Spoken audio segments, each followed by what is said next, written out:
Welcome to this episode of Coffee with Cornell. Join me for a cup and let's talk about holiday celebrations.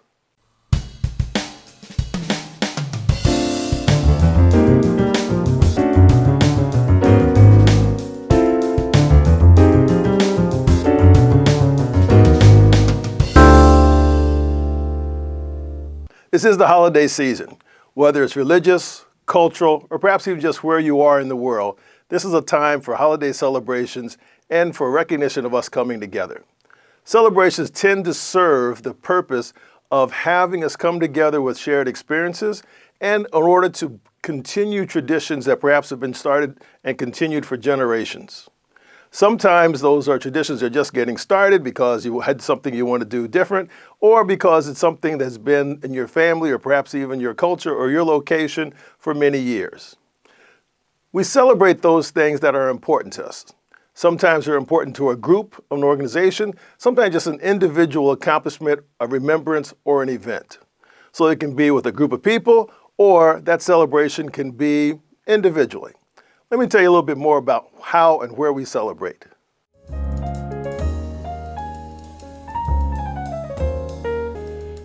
Why do we celebrate? Well, the real reason is that it gives us an opportunity to remember something, right? And that collective remembrance is important because it helps to continue the story, helps to continue the narrative, helps to continue providing us with founding and an understanding of where we are and what we've been through. Whether that is on an organizational basis, as there are many celebrations this time of year, or whether it's on an individual personal basis.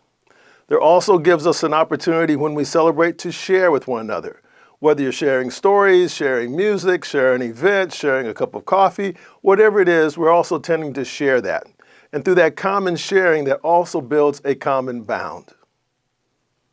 The other aspect is that we recognize things. Because when we have a recognition, that's holding up something that's important to us as an example for the rest of us to aspire to appreciate, and or to understand the path that we've all gone through in order to get to the next point or location.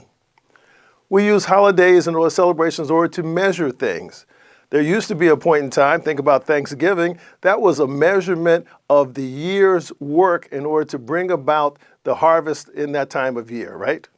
And so celebrations are used to measure. In this holiday season, we're measuring perhaps almost the end of the year, 2021. We're moving into the holiday season for, in my Christian faith, the birth of Jesus. But there's also other ways and look at the various components of how we measure time in regards to the celebration. And lastly, but certainly not least, and you also had your own list, there's that we want to pass on the celebration to those among us who we care about. The young ones get a chance to recognize the celebrations in time, so they will eventually start to pass it on to their children. If we have new friends, new associates, other people who are close to us, we want to pass along our positive culture, our positive aspects, our positive sharing, as we just talked about, to them so they have an understanding and appreciation of it well. Let me tell you a little bit about how to celebrate.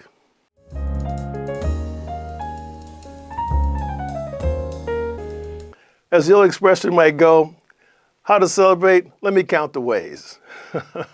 Now with the new world, of course, there's always been the aspect of calling a friend. Hearing that voice, I think, is still special. You can also now do it with all the technology we have, actually seeing someone their face or talking with them on the phone concurrently. A long time ago, that was just a dream. Now we can do that with regularity. There's sending a card to let people know. There's also sending an email or some other social media posting that allows people to know that you're thinking about them and want to share that moment or time with them. We can also share gifts. We can also have a party. We can also visit with people, all of which start to bring together what is that celebration and start to recognize that, yes, the celebration still has meaning to both you and to me. That connection is what a celebration really starts to do and bring forward to us. So let me tell you a little bit about the benefits of a celebration.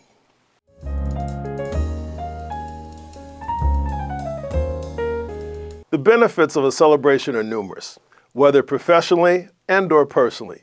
It gives us an opportunity, as we mentioned before, to come together in a shared environment, to have a shared appreciation for some event, some activity, some historical moment. Those opportunities are important. With the year that we've had and last year with 2020, it's probably a good time to consider getting a chance to celebrate if at all possible.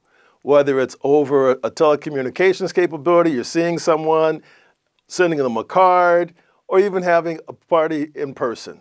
Be mindful and careful because COVID is still out there, but enjoy that celebration and recognize the time that you have both personally and then professionally, and even on the personal side with those others that you also care about. Join me next week on Coffee with Cornell, and you take care of yourselves and enjoy the celebrations. If you like this episode, please subscribe, hit the bell icon for future notifications, and give me a like. We'll see you next week on Coffee with Cornell.